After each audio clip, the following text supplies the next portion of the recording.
Assalamualaikum warahmatullahi wabarakatuh. Waalaikumsalam warahmatullahi wabarakatuh.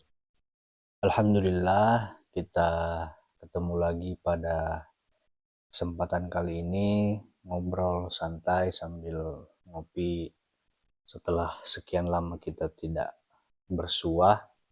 Akhirnya kita kembali lagi ngobrol-ngobrol perkara agama. Nah, pada kesempatan kali ini kita akan membahas tema yaitu agama itu tidak hanya sebatas keyakinan atau kepercayaan ya Pak. Ya, Ya, karena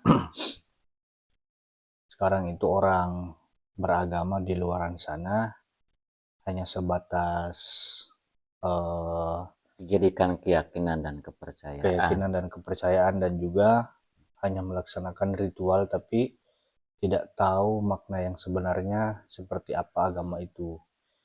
Jadi agama itu mereknya, dan kalau misal di Islam ya, Islam itu agamanya, iman itu adalah isi dari agama itu sendiri. Ya apa kira-kira Pak? Jadi begini ya, bukan hanya mereka ya, kita pun dulu ya seperti mereka Ya, sebelum sebelum masuk sekolah ini masuk ke sekolah ini atau atau masuk tarekat ini, tarekat Kodim, tarekat Naksabandi Kholidiyah Al-Mahdiyah Al-Mahdiyah Nusantara. Nusantara. Nah, kenapa kita bisa membedakan di waktu kita sebelum masuk sekolah ini dengan ketika kita sudah masuk sekolah ini? Ternyata agama itu bukan hanya sekedar keyakinan dan kepercayaan. Agama itu adalah isi dari merek tersebut. Contoh, Islam. Islam itu ibaratkan syariatnya, hakikatnya ya, di Ya, agamanya, imannya itu kan gitu. Nah, karena di dalam agama Islam ada yang namanya rukun Islam dan rukun iman. ya, Nah, rukun Islam itu wadahnya, iman itulah isinya. Nah, begitu juga Kristen. Pasti ada rukunnya kan gitu. ya. Karena mungkin kita tidak mempelajari ajaran Kristen, maka kita pun tidak tahu, hanya menebak-nebak kan gitu. Nah, karena kita secara identitas dan pengakuan dalam arti beragama Islam, ya sebenarnya agama itu bukan hanya sebatas pengakuan bahwa kita sebagai umat Islam. Ya, Kita harus tahu yang namanya hakikatnya Islam, atau hakikatnya rukun Islam dan hakikatnya rukun iman.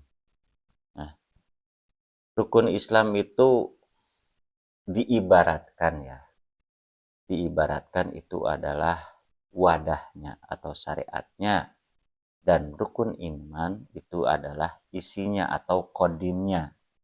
Nah, ini memang jarang di luar sana diterangkan. Bahkan ya kita sebelum masuk tarekat ini belum pernah mendengar. Kita hanya meyakini bahwa rukun Islam itu ada 5 dari syahadat sampai haji. ya. Begitu juga rukun iman dari percaya kepada Allah sampai kepada percaya kepada qada dan qadar. Nah, secara hakikatnya itu tidak seperti itu.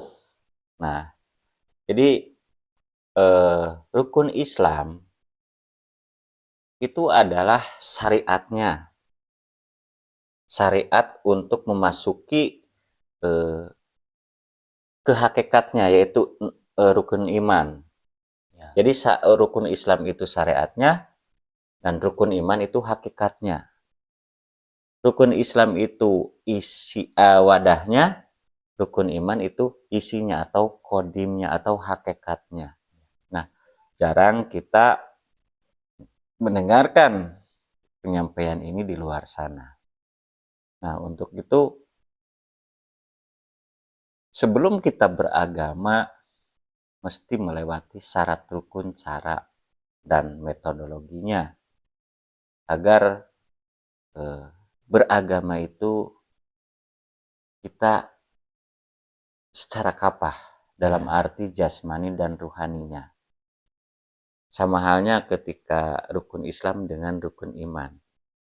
Rukun Islam itu ibarat jasmaninya dan rukun iman itu ibarat ruhaninya. Jadi karena agama itu hanya tentang ruh, maka yang mesti kita perdalam adalah tentang ilmu ruh atau ilmu keruhanian.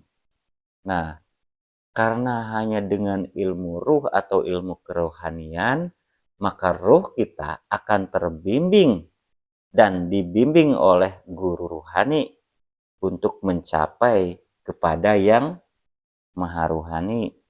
Bukannya begitu? Ya. Nah, tentu ketika kita ingin belajar ilmu ruh atau ilmu ruhani, jelas kita harus ketemu yang namanya guru rohani. Nah, guru rohani udah sering kita bahas ya, bahwa guru rohani itu bukan manusia. Hanya saja menempati wujud seorang manusia. Guru rohani itulah yang disebut guru sejati. Guru rohani itulah yang disebut Rasulullah. Guru rohani itulah yang disebut Roh Kudus. Guru rohani itulah yang disebut Atman. Guru rohani itulah yang disebut Guru Buddha. Nah, kenapa guru rohani dipanggilnya atau disebutnya dengan kalimat yang berbeda? Itu karena Rasul ada di setiap zaman. Makanya di dalam rukun iman yang kedua kita mesti percaya akan Rasul-Rasul Allah. Nah, jadi kenapa kita harus percaya kepada Rasul-Rasul Allah? Karena Rasul selalu ada di setiap zaman, termasuk di zaman ini.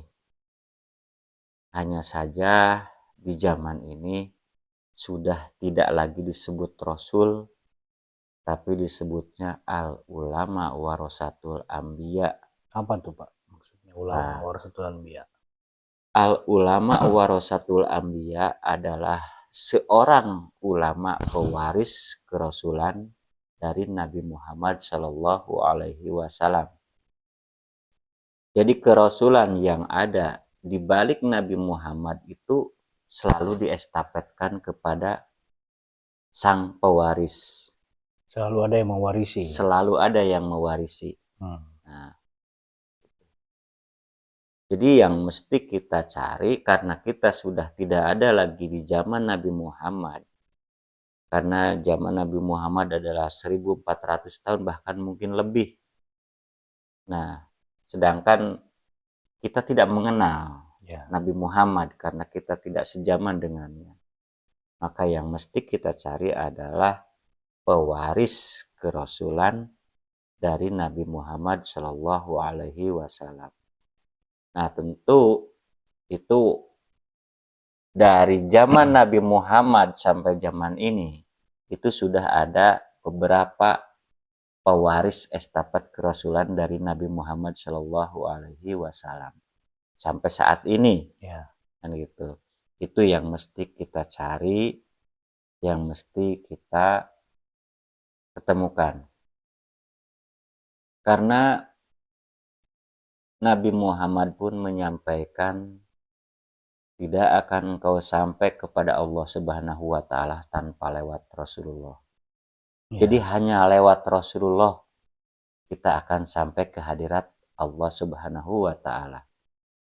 Nah, bagaimana agar kita ketemu dengan pewaris kerasulan dari Nabi Muhammad Shallallahu Alaihi Wasallam di zaman kita sendiri? Di zaman ini, di zaman kita sendiri, tentu kita harus ketemu yang namanya al ulama warasatul anbiya itu tadi pewaris kerasulan dari Nabi Muhammad Shallallahu Alaihi Wasallam. Ya. Nah, al ulama warasatul anbiya itu hanya seorang ya di setiap zamannya. Nah, karena banyak yang menganggap bahwa para ulama atau para pemuka agama itulah ulama warasatul anbiya. Nah, makanya kita mesti jeli dan mesti berhati-hati.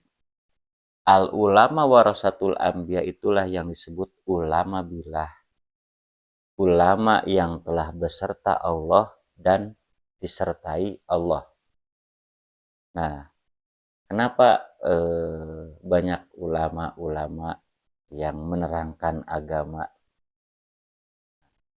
bahkan disebut para pemuka agama? Bisa saja ulama-ulama tersebut adalah murid atau jemaah dari al ulama warasatul anbiya tersebut. Ya, tapi ya banyak yang mengatakan bahwa dirinya sebagai ulama atau para pemuka agama.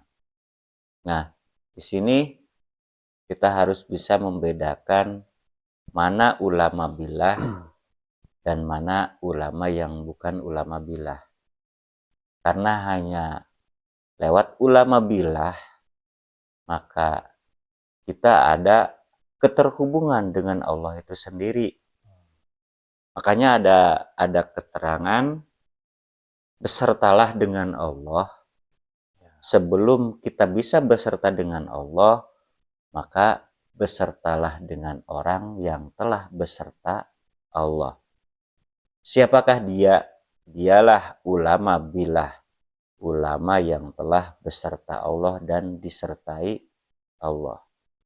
Selain itu, tidak ada hubungan akan Allah Subhanahu wa ta'ala.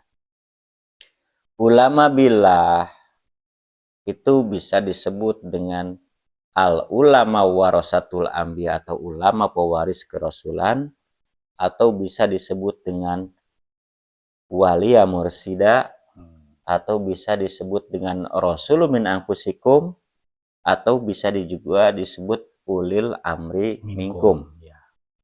Bahkan di dalam Al-Quran itu banyak petunjuk yang menunjukkan bahwa ada rasul di setiap zaman atau ada utusan di setiap zaman.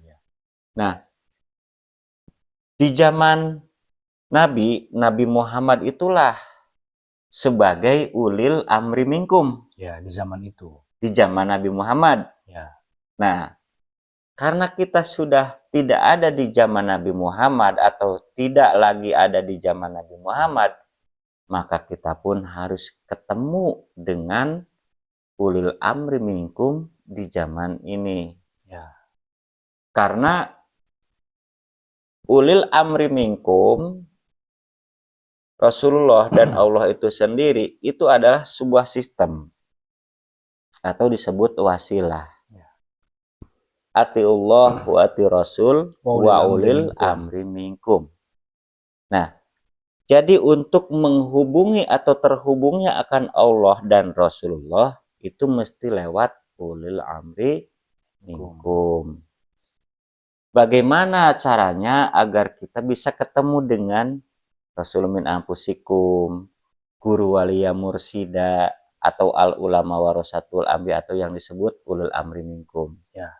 Di sini kita mesti berhati-hati karena banyak yang mengaku-ngaku sebagai ulil amri minkum.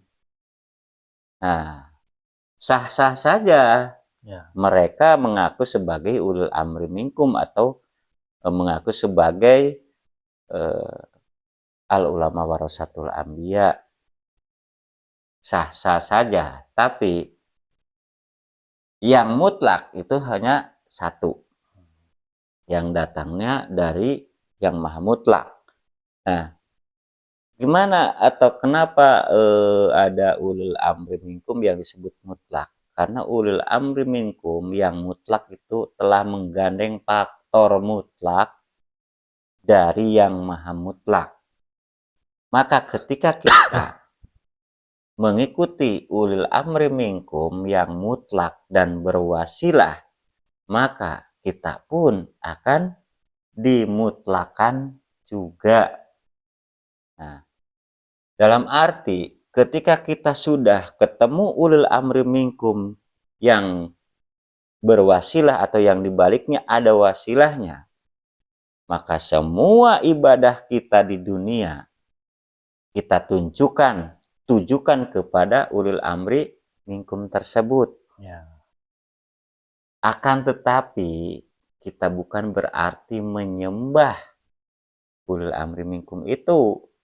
Tetap kita menyembah Allah yang laisa kamitslihi syai'un, yang ada di balik ulil amri minkum. Ya. Itu memang ya jarang sekali orang yang menerangkan tentang ini. Dan kita pun sebelumnya tidak tahu apa itu ulil amri minkum, ya, apa itu wasilah, apa itu Rasulullah. Nah, dengan berizki masuk di tarekat ini, tarekat Kodim, tarekat Naksabandiyah Kholidiyah Al-Mahdiyah Nusantara, alhamdulillah kita belajar agama secara kapah.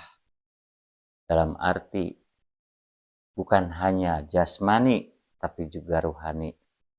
Karena agama itu hanya tentang urusan ruh, maka ruhlah yang harus kita perjalankan, ya, untuk sampai kepada yang maha ruh. Ya. Dan itu mesti ketemu yang namanya guru rohani itu. Ya. Karena ruh itu memang urusan Tuhan. Betul. Tapi ruh kita sendiri ya urusan kita sendiri. Ya. Jadi bagaimana caranya agar supaya ketika tiba masanya badan jasmani kita ini atau disebutnya mengalami kematian dan akan kembali ke asalnya. Sedangkan di balik badan jasmani kita ini kan ada ruh. Nah, ruh pun itu juga harus bisa kembali ke yang maha ruh. Ya, ke asalnya. Ke asalnya. Nah, tentu harus kita ketahui dulu bagaimana cara ruh kita itu bisa berpulang. Seperti apa jalannya, terus caranya bagaimana. Karena Allah sudah menyiapkan sistem wasilah itu. Yang tadi Bapak jelaskan bahwa wasilah itu adalah tali penghubung antara manusia dengan Tuhannya. Ya. Nah, jadi ruh kita bisa berpulang ya harus lewat wasilah itu juga. Betul. Sebagaimana ayatnya tadi, atiullah wa atiur rasul wa ulil amri minkum. Jadi Allah menghampiri hambanya itu lewat rasul dan ulil amri minkum atau utusannya yang selalu ada di setiap zaman. Jadi Allah menurunkan wahyu, petunjuk atau apa saja ya harus lewat utusannya. Begitupun kita berhubungan dengan Tuhan, dengan Allah, harus melalui utusannya juga. Lewat ulil amri minkum tadi. Yang dibaliknya itu ada sambungan akan Allah. Ya, yaitu Rasulullah. Yaitu Rasulullah. Nah, makanya tadi Bapak bilang, besertalah dengan Allah. Kalau kau belum bisa beserta dengan Allah, maka besertalah dengan orang yang telah beserta dengan Allah. Betul. Ya. Maka tinggal kita hadapkan saja seluruh ibadah kita kepada orang itu. Tapi jangan keliru, orang itu bukan Allah dan tujuan kita bukan ke orang itu. Tapi orang itulah yang dibaliknya ada sambungan hubungan akan Allah sendiri. Ya. Jadi sering kita mendengar, bahkan sering kita ucapkan ya, ketika kita membaca surat Al-Fatihah, ada suatu ayat yang menerangkan bahwa tunjukilah kami jalan yang lurus, ihdinas sirotol mustaqim. Ya. tunjukilah kami jalan yang lurus.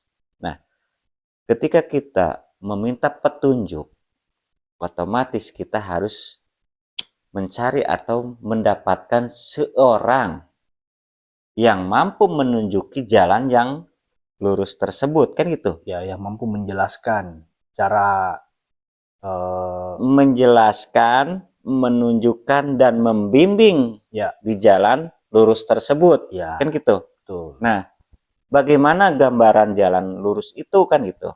Karena kalau kita berfokus ke jalan, menggambarkan suatu jalan, itu jalan pasti ada belokannya dong.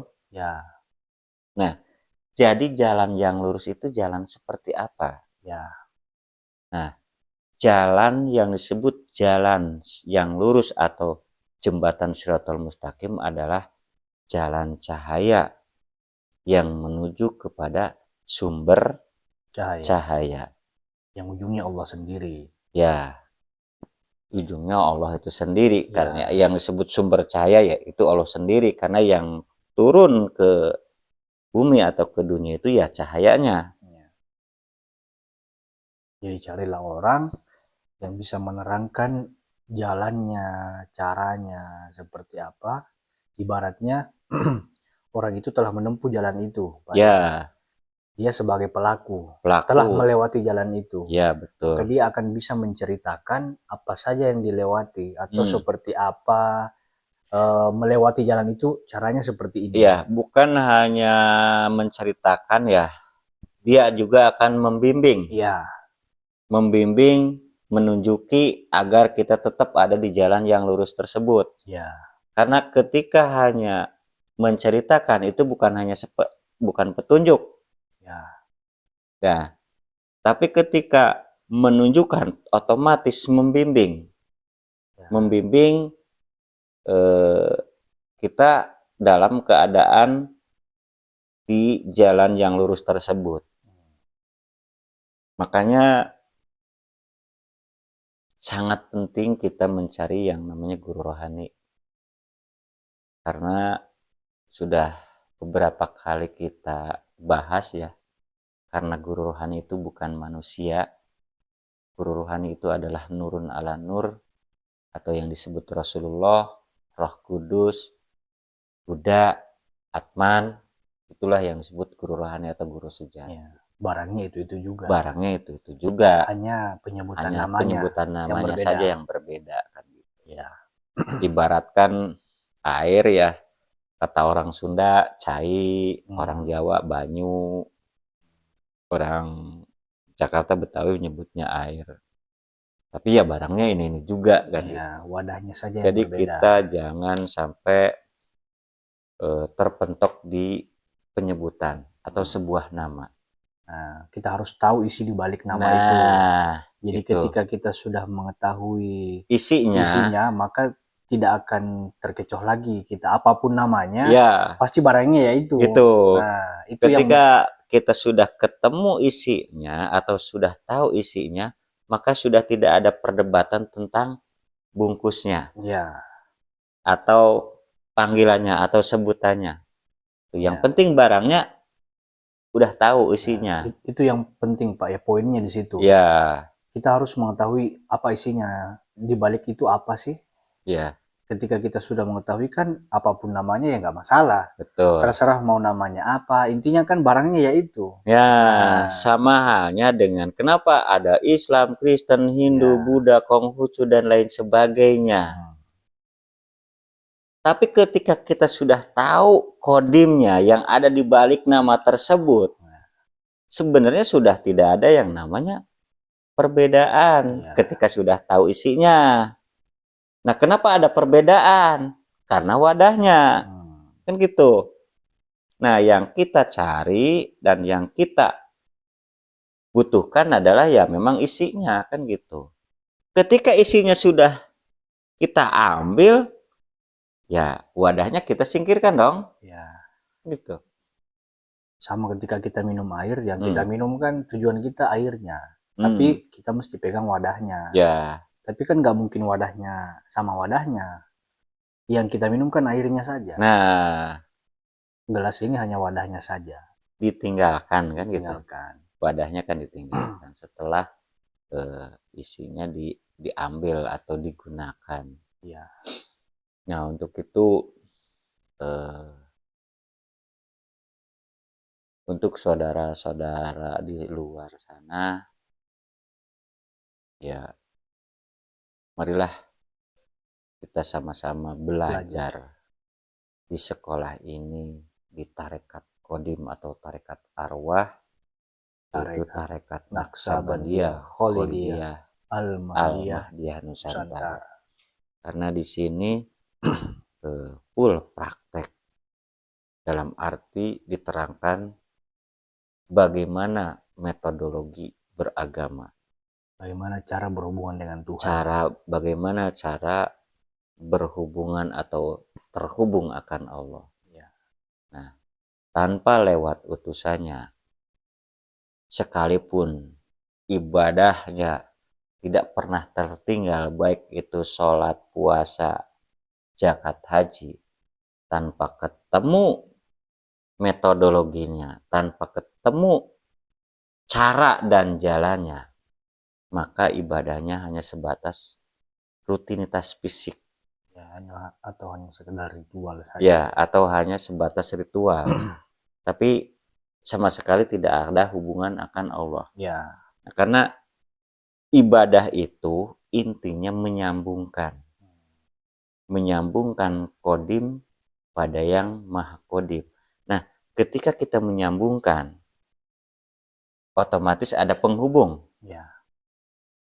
Nah, kita perlu yang namanya penghubung atau alat. Itulah yang disebut wasilah. Makanya wabtagu ilaihil wasilah. Carilah wasilah untuk mendekatkan diri kepada Allah. Subhanahu wa ta'ala. Tanpa lewat itu, semuanya zong. Tidak ada hubungan. Tidak ada hubungan. Nah, bahkan di kami ini menyebutnya frekuensi dan gelombang. Hanya lewat frekuensi dan gelombangnya, maka frekuensi dan gelombang itu akan sampai kepada frekuensi gelombang Tuhan itu sendiri. Ya. Karena hanya dengan frekuensi gelombang yang sama, maka frekuensi gelombang itu akan terhubung atau tersambung. Ibaratkan saya setel TV ya, gelombang Indosiar. Ya. Misalkan Mas Andi pun di Makassar, setel TV di gelombang Indosiar pula kan gitu ya. Ya. Karena dengan gelombang yang sama yaitu di gelombang Indosiar, maka saya di Majalengka atau Mas Andi di Makassar, kita akan menyaksikan acara yang sama. Ya, karena sama gelombang. Karena terhubung dengan gelombang yang sama. Gitu. Begitu juga ketika kita ingin terhubung akan Allah, temukan dulu channelnya. Nah, ketika kita sudah ketemu channelnya, carilah gelombang dan frekuensi yang dan sama. Frekuensinya kan gitu. Yang sama dengan gelombang dan frekuensi Tuhan. Ya. Dari itu pentingnya kita menemukan tali sambungan akan Allah. Ya. Agar supaya semua ibadah yang kita lakukan ada hubungan atau nyambung, ada sambungan akan Ya, Allah. betul. Jadi kita melaksanakan ritual ibadah, sholat, puasa dan yang lainnya itu tidak sia-sia. Tidak sia-sia. Itu sudah pasti dan harus pasti. Ya. Harus pasti, harus bisa dipastikan bahwa ibadah kita itu terhubung sampai akan kehadirat Allah Subhanahu wa taala melalui tali sambungan wasilah tadi itu. Ya. Ibarat secara logikanya kita gambarkan atau sederhanakan. Ya. Ketika kita mau mengirim salah satu paket, kita mesti tahu jalannya, alamatnya kan gitu. Ya.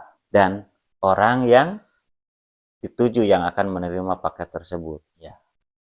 Ketika kita tidak tahu alamatnya, jalannya, bahkan orang yang ditujunya, maka paket pun tidak akan sampai.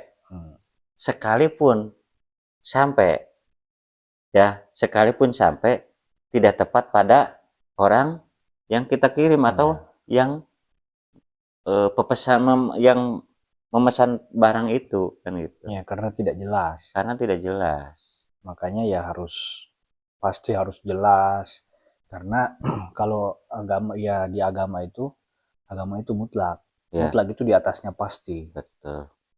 Maka itu yang mesti kita pelajari, yang mesti kita temukan ya. Bahwa isi di balik agama itu adalah metodologi. Ya. Metodologi itu adalah sambungan akan Allah Subhanahu wa taala melalui wasilah atau tali penghubung. Ya. Nah, di baliknya itu adalah Allah, Rasul, dan ulil amri minkum. Nah, ulil amri minkum itulah yang mesti kita temukan di zaman kita sendiri, zaman sekarang ini. Karena ulil amri minkum itu di setiap zaman selalu ada. Selalu ada. Sebagaimana di dalam rukun iman bunyinya beriman kepada Rasul Allah. Kalimatnya bukan kepada Rasulullah. Kalau Rasul kan berarti satu, tapi di situ dijelaskan Rasul Allah. Berarti itu jamak banyak. Banyak dalam arti karena Rasul ada di setiap zaman ya, bukan di setiap zamannya tuh banyak Rasul. Ya. Karena di setiap zaman. Sesuai zamannya. Sesuai zamannya masing-masing. Gitu. Ya, mungkin untuk pembahasan kali ini ya kita cukupkan sampai di sini. Intinya agama itu mutlak. Mutlak itu di atas pasti, dan tentu ada syarat, rukun, cara dan jalannya juga yang pasti. Ya. Maka kita jangan mau dibodoh-bodohin dengan ceramah-ceramah yang tidak karuan. Dalam arti tidak bisa dibuktikan. Ya. Karena itu agama mesti bisa dibuktikan dialami sendiri. Ya. Ya, untuk itu kita akhiri ya, untuk perbincangan ini. Sekian perbincangan santai kita pada kesempatan kali ini. Nanti kita akan bertemu lagi di kesempatan dan berikutnya. Tema yang berbeda. Ya. Salam kebangkitan tasawuf ilmiah eksakta ilahi anta maksudi waridha matlubi. Wassalamualaikum warahmatullahi wabarakatuh. Waalaikumsalam warahmatullahi wabarakatuh.